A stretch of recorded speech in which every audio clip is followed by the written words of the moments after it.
Buenas tardes, mucho gusto con los presentes y muchas gracias por la invitación al evento.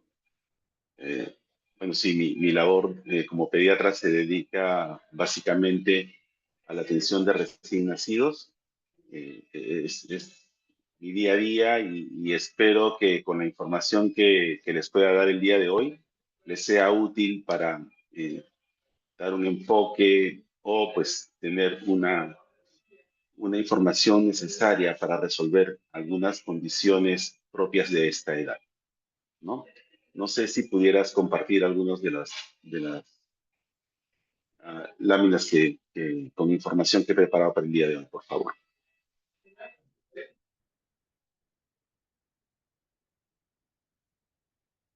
Bueno, soy el doctor Marcos Polar, como dije, médico pediatra, pero dedicado básicamente a la atención neonatal en el Hospital Nacional 2 de Mayo. ¿No? El Hospital Nacional 2 de Mayo es un hospital de tercer nivel del Ministerio de Salud. Tenemos una UCI neonatal con 10 camas UCI, ¿no? 15 camas de cuidados intermedios y 20 camas de alojamiento conjunto, aproximadamente con un promedio de 200 nacimientos por mes, ¿no? Atendemos tanto pacientes de la ciudad de Lima como referidos, ¿no? Aunque el tema de ahora más tiene que ver de repente con el paciente ambulatorio, con el paciente en él algunos signos de alarma y algunas recomendaciones generales que son muy importantes para el personal de salud como para el público en general. Siguiente, por favor. Entonces, la etapa de recién nacido va desde los 0 hasta los 28 días de vida, ¿no? Los recién nacidos se pueden clasificar de varias maneras. Una de ellas es de acuerdo a su edad gestacional. Y básicamente lo sabemos, pues los niños pretérminos se consideran a los menores a partir de 36 semanas o menos, y los niños a término son de 36, entre 37 y 41 semanas, y postérminos son a partir de las 42 semanas, ¿no? Entonces, por la edad gestacional tenemos niños pretérmino, a término y postérmino, ¿no? El grueso de ellos, por supuesto, son los niños a término, aunque muchas veces en la hospitalización, en la UCI pediátrica, pues ya se imaginarán, la mayoría de pacientes que requieren una atención de este tipo son los niños pretérmino.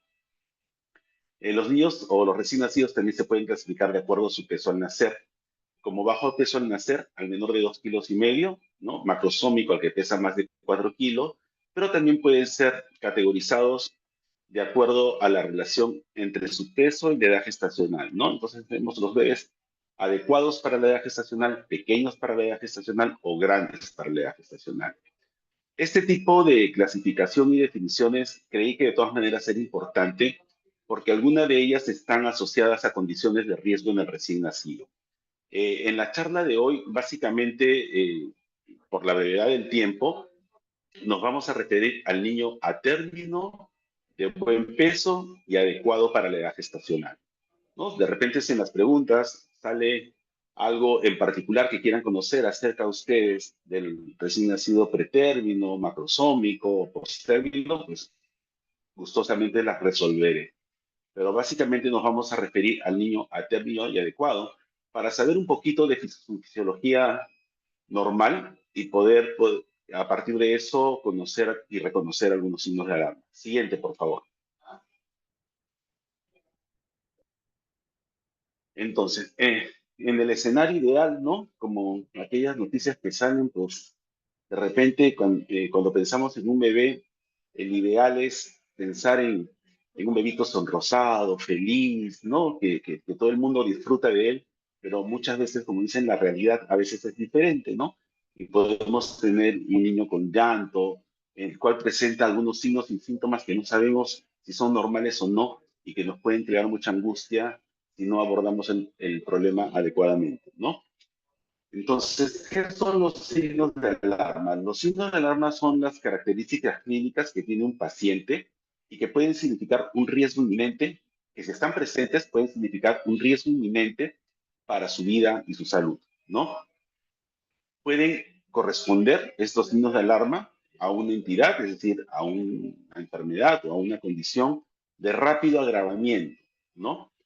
Si que no se produce aún y que puede producir la muerte o dejar una secuela grave, ¿no? La interpretación de un signo clínico en general, no hablamos solo de signos recién nacidos, debe ser interpretado en el contexto de cada paciente, considerando su sexo, edad, procedencia, etcétera. Yo les pongo un ejemplo acá, por ejemplo, valga la redundancia, ¿no? La frecuencia respiratoria de un adulto, de un joven, de un niño sano, puede variar entre 12 a 20 respiraciones por minuto. ¿Ok? Sin embargo, la frecuencia respiratoria normal de un recién nacido es de 40 a 60 veces por minuto. Entendemos que es al menos de 3 a 4 veces o más de lo que puede ser en una persona adulta. Por lo tanto, la interpretación de la frecuencia respiratoria de 60 en un niño grande, un adulto, es completamente distinta a la interpretación de una frecuencia respiratoria de 50 o 60 en un recién nacido, en el que es normal, ¿no? Hago mención a esto porque ya van a ver en el desarrollo de lo que vamos a conversar cómo se deben interpretar algunos signos y síntomas de bebés. Siguiente, por favor. Entonces, siguiente, para poder describir o poder ordenar un poco el cómo debemos abordar, sobre todo si nos toca evaluar a un paciente, tal vez no todos o no en todo momento, pero muchos de los que están en el auditorio van a tener que enfrentar la situación, sea por trabajo o sea por una condición familiar, ¿no? En que se les haga la consulta respecto a las características de un bebé. Entonces, si yo quiero saber si el signo o síntoma que está presentando el recién nacido es o no un signo de alarma, tengo que considerar las funciones vitales y las funciones biológicas de un recién nacido. ¿Ok? Entonces, las funciones vitales para cualquier persona y a cualquier edad son la frecuencia cardíaca, la frecuencia respiratoria, la presión arterial, la temperatura y ya se incluye desde hace mucho tiempo, más aún después de esto del COVID, pues la oximetría de pulso. Siguiente,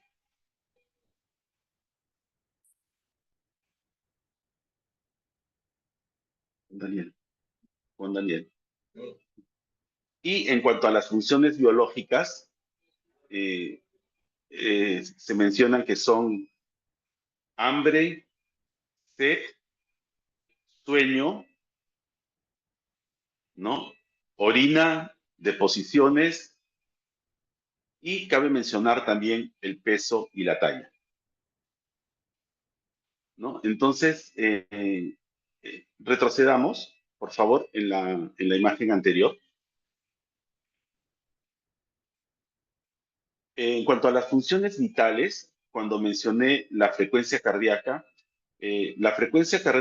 de un recién nacido, ¿no? La siguiente, por favor. La frecuencia cardíaca de un recién nacido oscila entre 120 y 160, ¿no? Entonces, una frecuencia cardíaca por encima o por debajo de estos valores va a constituir un signo de alarma. Si no estoy en un escenario hospitalario o de evaluación médica, probablemente la siguiente, donde hablamos de funciones vitales,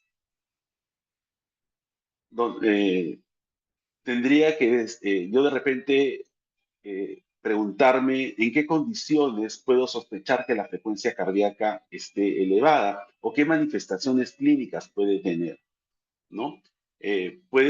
Una de ellas puede ser que yo pueda notar palpitaciones en el pecho del paciente, puede, aunque de forma indirecta, ser una condición de dificultad para respirar. Y la principal forma de evaluar la dificultad para respirar en un recién nacido, es decir, si se cansa, y no hablo de formas de repente que pueden pasar un poco inadvertidas, porque si hablamos del niño, pues que se pone morado, que se le unen las costillitas, se une el pechito, pues seguramente estamos en un escenario que para cualquiera podría notar que el paciente está en una condición de gravedad y frente a signos de alarma. Pero si hablamos, por ejemplo, de una dificultad para respirar leve, fatiga o de repente insuficiencia cardíaca y no solo respiratoria, hablamos de la avidez que tiene el niño para lactar. Si el niño se cansa para lactar, el recién nacido, ¿ok? Si el recién nacido se cansa para lactar, eh, probablemente es un signo de alarma. Normalmente se espera que un recién nacido lacte entre 15 a 20 minutos en intervalos de 2 a 3 horas, dependiendo cuán pequeño es. Si estamos en los primeros días de vida, siempre hablamos de la lactancia libre de demanda y los intervalos pueden ser menores de 2 horas, pero no más de 2 horas dentro de la primera semana de vida. Y después de la segunda o tercera semana de vida, probablemente al aumentar la producción de leche materna, estos intervalos de lactancia pueden prolongarse a cada 3 horas y a veces un poquito más. Una forma directa de evaluar si el bebé está tomando correctamente es por cuánto orina, ¿no? Y un bebé moja alrededor de un pañal cada 4 horas si está bien hidratado, ¿ok? Esta información, sé que se estoy dando muchos números o cifras, pero puede ser trascendente y es indispensable, por ejemplo, que una familia, no hablo solo de la mamá, sino de la familia, todo el entorno que se encarga de ver al bebé, esté informado de ello. Es decir, lo repito, los periodos de lactancia deben ser por lo menos de unos 15 a 20 minutos en cada pecho y con intervalos de cada 2 horas en la primera semana de vida y hasta 3 horas después.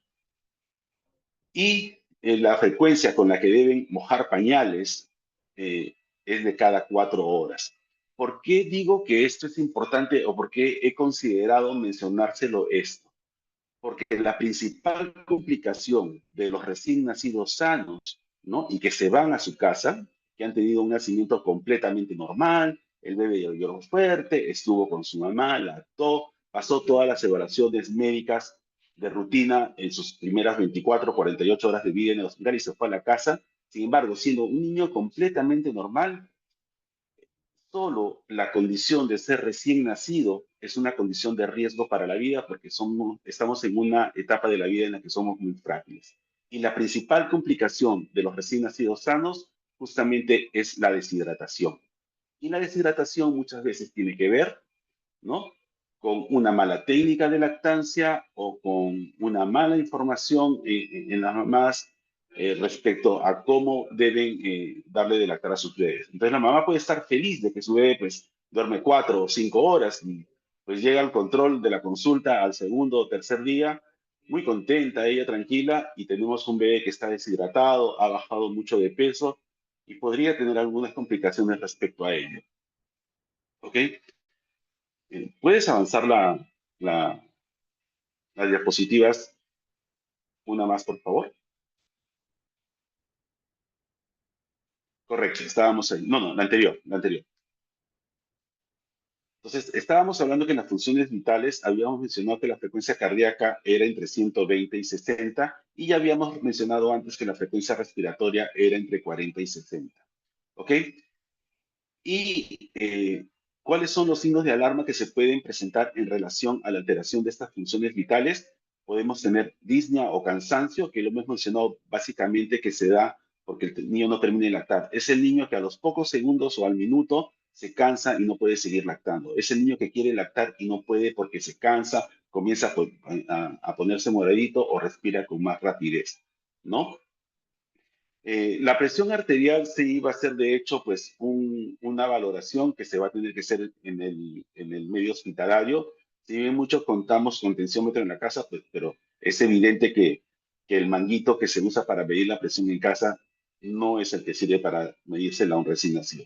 Entonces, lo he mencionado porque sí, pues para quienes trabajamos en un entorno hospitalario, las alteraciones de la presión arterial son muy importantes como función vital y para reconocer signos de alarma, ¿no? Un paciente hipotenso probablemente pues, es un paciente que está entrando en shock y nos sirve a nosotros valorarlo si pues, el paciente tiene algunos otros síntomas asociados.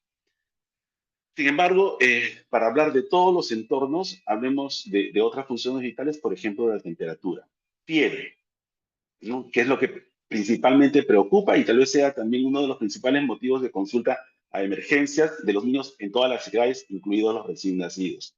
Sin embargo, Siempre asociamos la fiebre a infecciones, aunque sabemos que no es la principal o no es la única causa, y sobre todo en recién nacidos decirles que si bien la fiebre por infección puede ser una condición grave, ¿ok?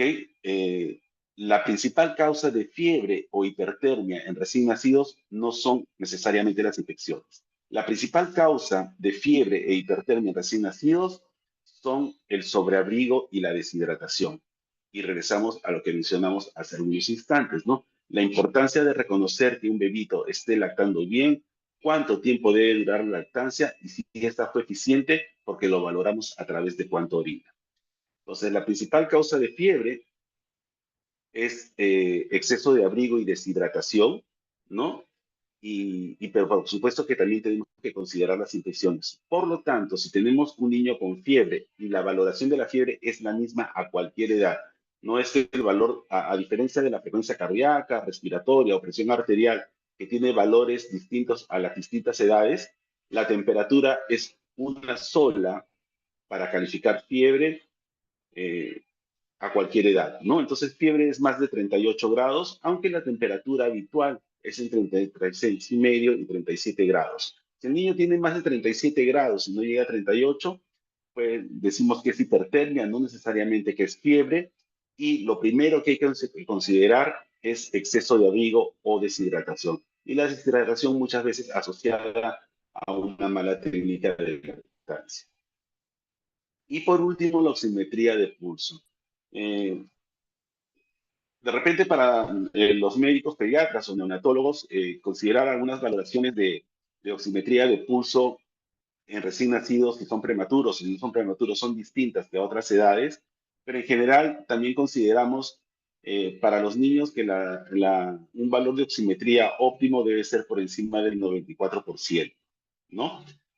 Tampoco es de rutina tener en casa o un entorno que no sea hospitalario un oxímetro adecuado para bebés, pero se considera para recién nacidos y en general. Para niños, valores por encima del 94% de saturación de oxígeno como normales. Estamos hablando de un niño sano y un entorno general. Si hablamos del niño que está bajo algún tipo de oxigenoterapia, ya el enfoque es distinto, pero bueno, no viene al caso. Listo, y hablemos, pasemos sí ahora a la siguiente lámina, ¿no? Las alteraciones de las funciones biológicas, ¿cómo se pueden manifestar como signos de alarma en un bebé? La siguiente lámina, por favor. Las funciones biológicas, bueno, el hambre y sed probablemente estén pues vinculadas, ¿no? Es el niño y podríamos interpretarlo en el recién nacido o en el bebé que quiere lactar normalmente. Y hemos dicho, los intervalos de lactancia son a libre demanda en los primeros días, o siempre, pero en los primeros días de vida pueden ser tan cortos como una, pero generalmente no más de 2 horas. Es muy raro, pueden haber excepciones a la regla, pero es muy raro que una mamá en los primeros días de vida, en la primera semana, produzca tanta leche como para que su bebé se quede satisfecho por 3 horas o más, ¿no? Por lo tanto, si ya pasaron 2 horas y el bebé no pide lactar, hay que despertarlo. Y lo más probable es que esté ese bebé muy abrigado, ¿no? En cuanto al sueño, pues lo mismo, intervalos de 2 horas, máximo tres, generalmente, porque estamos hablando, recuerden, de la etapa neonatal. En cuanto a orina, hemos mencionado, ¿no? Los bebés deben mojar pañales aproximadamente cada 4 horas, ¿no? Y las deposiciones son muy variables. Las deposiciones en los bebés, generalmente, si hablamos de un recién nacido, son de 3 a 5 veces por día. Sin embargo, la cantidad de veces que puede hacer deposición un bebé puede ser muy, muy variable. ¿Puede hacer deposiciones cada vez que lacta? La respuesta es sí. Pero mi bebé lacta 15 veces al día, doctor, y hace 15 veces ese bebé. ¿Es normal? Lo más probable que si no hay ningún otro síntoma asociado, el bebé luce saludable, tiene hambre, quiere lactar, pero cada vez que lacta hace deposiciones, es completamente normal. Las características de las deposiciones de un bebé, generalmente amarillas y brumosas, pueden ser un poco aguados, y los signos de alarma consistirían en presencia de moco o sangre en las deposiciones, que son un signo de alarma, aunque no necesariamente una enfermedad. Y eso de repente como una cuestión de cultura general también, la principal causa que sería manejable y podría ser una condición médica que haya que tratar en cuanto a la presencia de moco y sangre en las deposiciones es la alergia a la proteína de leche de vaca. ¿Ok? No estamos hablando de la intolerancia a la lactosa, por si acaso, sino de otra condición que se llama la alergia a la proteína de leche de vaca, que sin ser un proceso infeccioso, produce un problema inflamatorio en el intestino del bebé y el bebé está irritable, llora y tiene deposiciones con moco y sangre. Por supuesto que el abordaje o si una familia se enfrenta a esto, ¿no? Va a tener que acudir a una emergencia o por lo menos llamar a su doctor. Pero hay que considerar que podría ser una alergia a la proteína de la leche de la vaca y el médico lo tiene que considerar como yo también. Si no hay ninguna otra cosa en la historia clínica que haga pensar que ese niño está infectado, o sea, una disentería en un recién nacido o una enfermedad obstructiva que también puede producir estos síntomas es sumamente rara, ¿no? Y, y la ventaja de la alergia a la proteína de leche de vaca, la historia clínica nos va a apoyar mucho y lo bueno va a ser que suspendemos el consumo de lácteos en la madre e inmediatamente el problema se corrige en el bebé. Y es importante tener esto en cuenta porque si yo no lo tengo en cuenta como criterio de frecuencia, estoy haciendo las pruebas que son necesarias al bebé, sometiéndolo a tratamientos que son necesarios, como darle antibióticos de amplio espectro, como hospitalizarlo, como estar haciendo exámenes de heces que no son o que no vienen al caso y que lo único que hacen es a veces no tener una aproximación en lo que se podría tener.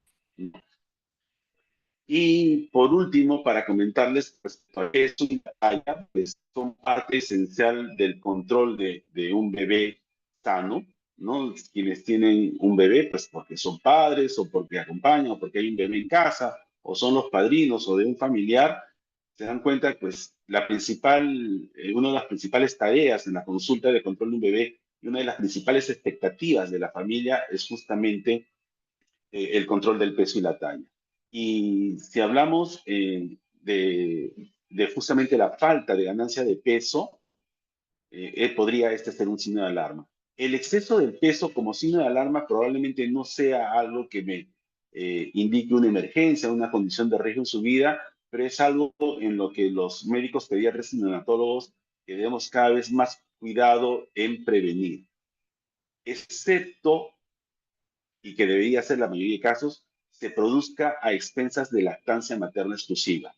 Estamos hablando nuevamente en un escenario ideal, en un niño saludable, a término de buen peso y que lacta. ¿Ok? Entonces, en este escenario, si el bebé no gana peso lo suficiente, hay que observar, hay que ver si es falta de aporte. No necesariamente el darle una fórmula va a ser una solución y más bien podría estar contraindicado. Correcto, pero tenemos que valorarlo. El bebé ya no sube de peso. Primero, ¿en qué etapa de la vida estoy? Si estoy en los primeros 7 días de vida, no me preocupa que no suba de peso. Por el contrario, es completamente normal que un recién nacido baje hasta un 10% de su peso en la primera semana. Es decir, un recién nacido promedio que pesa entre 3 kilos y 3 kilos y medio, probablemente baje entre 300 y 350 gramos de peso en la primera semana de vida. ¿Ok? Y posteriormente va a tener una ganancia de peso que va a ir primero de los 20, 30 y hasta 40 gramos diarios, terminando de ganar en el periodo del primer mes aproximadamente de 700 a 900 gramos. Sin embargo, hay bebés que sobrepasan esta expectativa y suben más de 1 kilo en un mes, en el primer mes de vida. Si es a expensas de lactancia materna, no nos preocupa, ¿ok? Sin embargo, si es a expensas de fórmula, tendríamos que considerar, ¿no? De que nos estamos excediendo en los aportes, estamos volviendo obeso al bebé a expensas de fórmula y es la semilla que estamos sembrando en ese bebito para que sea un joven, ¿no? O un adulto joven con problemas metabólicos y con problemas cardiovasculares como la hipertensión, la diabetes, los síndromes metabólicos, lipidemias, etcétera, ¿no? Probablemente algunos de esos problemas en muchos adultos jóvenes no se iniciaron solamente con el consumo de comida chatarra o con un descontrol en la alimentación, podrían haber empezado incluso desde la primera infancia o desde el primer momento con el uso de fórmulas maternizadas. Bueno, entonces hemos hecho una referencia a las funciones vitales y a las funciones biológicas de los bebés y en base a ello poder hacer notar algunos signos de alarma como el que respire más rápido, el que se canse para respirar, el que tenga palpitaciones o se noten los movimientos cardíacos en el tórax del bebé, ¿no? El que el bebé duerma mucho, el que el bebé deje de hacer deposiciones o deje de orinar, ¿no? Eh, Son signos que podríamos considerar de alarma. Otro signo de alarma que generalmente le mencionamos a los papás y que no tiene que ver directamente con las funciones vitales es el llanto inconsolable. La principal causa de llanto en los recién nacidos es hambre o cambio de pañal, ¿correcto? Entonces, cuando mi hijo llora y yo no sé la causa, pues es lo primero que tengo que atender, ¿no? Y hay que considerar que si estuvo llorando mucho rato, va a ser difícil que agarre el pecho, pero finalmente se va a conseguir, ¿ok? Entonces, si no es de hambre y no es el pañal, me pongo a buscar en mi paciente o en mi familiar, en mi hijo, en mi bebé, ¿no? Reviso la ropa, reviso la temperatura, si el bebé está caliente, está frío, o de repente simplemente necesita escuchar la voz de su familia, que lo carguen, etcétera, ¿ok? Si a pesar de esta atención, que no debe durar más de algunos minutos, hay un llanto inconsolable en el bebé, algo está pasando y necesita una evaluación médica probablemente de urgencia. ¿Ok? Y otro signo de alarma que no cae dentro de la descripción de funciones vitales o biológicas directamente es la coloración de la piel. ¿Ya? En la coloración de la piel, algo muy importante y que siempre recomendamos es ver el tinte ictérico o amarillento en la piel de los bebés. La condición de ictericia o color amarillento en la piel en los recién nacidos es la mayoría de veces normal. Normalmente los bebitos pueden tener un color amarillo, pero que usualmente no va más allá del rostro y del pecho, y dependiendo del tiempo de vida que tienen. Generalmente en el tiempo que están en el hospital podría no notarse, es decir, 24, 48 o hasta 72 horas en el caso de un niño sano, ¿no? Podría a veces no notarse esta coloración amarillenta o no extenderse más allá del rostro y el pecho. Siempre es importante que si el doctor me indicó por alguna condición de riesgo o como un signo de alarma en general, que me fije en el color de la piel, que yo lo debe evaluar bajo una luz blanca y con ropa que no sea amarilla. ¿Ok? Entonces, si yo evalúo a mi hijo con ropa que no es amarilla y bajo una luz blanca, ¿ok? Debo ver que podría tener un color amarillo muy tenue, muy leve, ¿no? Y que básicamente a veces hay que buscarlo apretando la piel, que en lugar de ponerse blanca se nota amarilla en el fondo después que la aprieto, ¿ok? Y por lo tanto, una coloración amarillenta inusual o que aparece bruscamente, hay que, ¿cómo se llama? Considerarla como un signo de alarma y llevarlo al niño a urgencias o reportárselo a su doctor. El doctor tendrá que hacer algunas preguntas, ¿no? ¿Cuánto ha ganado de peso? Si toma leche materna, de qué color son sus deposiciones, el niño tuvo fiebre, algún otro síntoma, para interpretar esta ictericia como fisiológica o normal, o puede sospechar de una ictericia patológica y por lo tanto tener que ingresar al bebé de urgencias y hacer una serie de pruebas, exámenes y observación clínica. Listo. Entonces creo que con esta descripción de funciones vitales, biológicas, hablarles de la coloración y del llanto inconsolable, podemos dar un abordaje inicial y general al recién nacido que pueda tener signos de alarmas o problemas. Sin embargo, como estamos en un abordaje prehospitalario, muchas veces parte de la atención de calidad en un servicio de urgencias, ¿no? O en un sistema hospitalario, pues es tener un adecuado manejo de las urgencias. Y les digo que, bueno, solo por cuestión de edad, por la susceptibilidad o que podríamos tener en la etapa neonatal, si un recién nacido acude a urgencias, sí se considera una, una, una necesidad de atención inmediata. ¿Ok? Si este, ¿y cómo se llama? Eh, Se presenta, sin embargo, vemos que muchas veces, ¿no? Esta, esta sintomatología por la que el bebé lo traen a urgencias no es necesariamente una, una enfermedad o no constituye un signo de alarma. Entonces, quiero hablar ahí acerca de algunas cosas en mi experiencia personal y creo que de muchos de los que trabajamos en pediatría y que a veces pues los papás preocupados a uno lo llaman, le escriben o simplemente pues lo llevan a urgencia. Entonces, hablemos por ejemplo de la dificultad para respirar, pero que el papá o la mamá lo califica como dificultad para respirar, pero es la naricita o el pechito que ronca. Entonces, el ronquido de pecho o el ronquido nasal pueden ser completamente normales, ¿no? Y ya lo dije antes, yo tendría que valorarlo en el contexto si el niño se cansa o no para lactar. Si yo tengo un niño al que le ronca la nariz o le ronca el pecho, pero lacta y verifico que lacta bien porque orina bien, descansa, ¿ok? Se despierta sin llorar y cuando se despierta quiere seguir tomando leche, esa ronquido nasal o ese ronquido de pecho no tiene ningún significado. Ojo, cuidado si hay alguien enfermo en la casa con alguna enfermedad gripal o infecto contagiosa y que por lo tanto en el transcurso de los días eso además progrese con fiebre, tos o cansancio para lactar, que en este caso sí corresponderían pues a signos de alarma. ¿Ok? Pero si no es en ese contexto, el que le ronca la naricita, le ronca el pechito puede ser completamente normal y no hay necesidad de estar medicando o haciendo más cosas con los bebés. Otra causa común por la cual los papás a veces escriben, llaman o lo llevan a urgencias es que le suena la barriguita, está sufriendo, le duele la barriga, está muy mal. Pero cuando uno lo ve, es un niño feliz que más allá de sonarle la barriga, se muere de hambre, quiere estar siempre comiendo y si duerme, puja de repente, hace todos los sonidos o se nota hasta que suena la barriguita, que tiene, parecieran tener retortijones, pero el niño sigue durmiendo. Es decir, no llega al punto en que tenga dolor como para levantarse. Y si se levanta y llora, no es por dolor, porque quiere seguir comiendo. Eso es lo más común.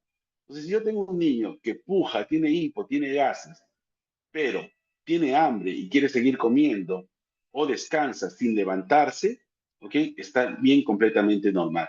Y no tengo que estar exponiéndolo a llevar urgencias de forma innecesaria o estar dándole gotas de medicamentos para los gases, peor antiespasmódicos, probióticos, si no usa leche materna, estar cambiándole de tipos de fórmula, etcétera, etcétera, etcétera. Entonces, a veces son síntomas completamente normales y les explico yo muchas veces a los padres por qué.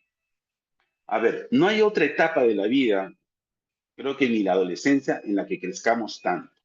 Un bebé puede duplicar su peso en un tiempo aproximadamente de 3, máximo 4 meses. Es decir, si nació con 3 kilos o 3 kilos y medio, su peso al tercer y cuarto mes va a ser de 6 a 7 kilos por lo menos.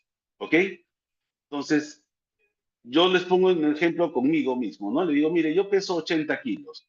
Por más que coma todo el día, ¿no? Y me eche solamente a dormir, no haga ninguna actividad física, no voy a usar 80, no voy a subir 80 kilos más de peso en un periodo de 3 o 4 meses. Eso es imposible. Subiré 10 kilos, subiré 15 kilos, no lo sé, pero no puedo subir el doble.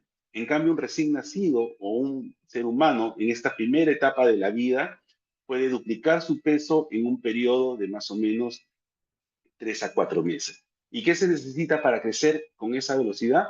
Pues comer, ¿no? ¿O cuál es a partir de qué? ¿No? Aparte de su programación genética, pues que tenemos todos para el crecimiento, pues los insumos tienen que venir en la comida y la comida es leche materna, que no es, pues, para nada de lejos en cuanto a calorías y todo, pues de un pollo a la brasa con papas fritas y mayonesa, y con eso los niños duplican su peso en un periodo tan corto. ¿Ok? Y por lo tanto, la función digestiva de nosotros a esa edad es completamente distinto. Y que le suene la barriga, tenga hambre todo el día, puje, tenga hipo y gases, es completamente normal. Y no hay necesidad de estar llevándolo a urgencias o estar dándole una serie de medicamentos que no son necesarios cuando el niño está completamente sano, ¿no? Una consulta frecuente, y creo que también ya lo hemos mencionado, es el retraso en la alimentación de las deposiciones. Llevan a urgencias a sus hijitos o llaman porque hace 3 días que no hace deposiciones.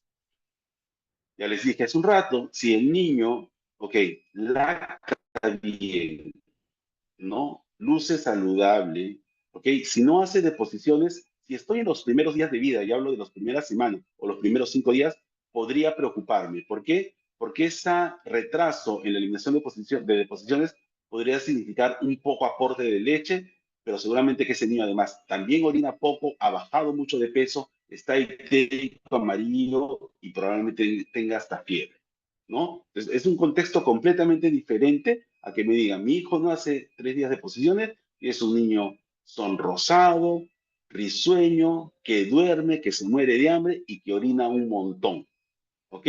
Y la consistencia de sus deposiciones siempre van a ser blandas, ¿ok? Entonces, si deja de hacer deposiciones, pero es el contexto de un niño completamente saludable, no es ningún problema, ¿ok?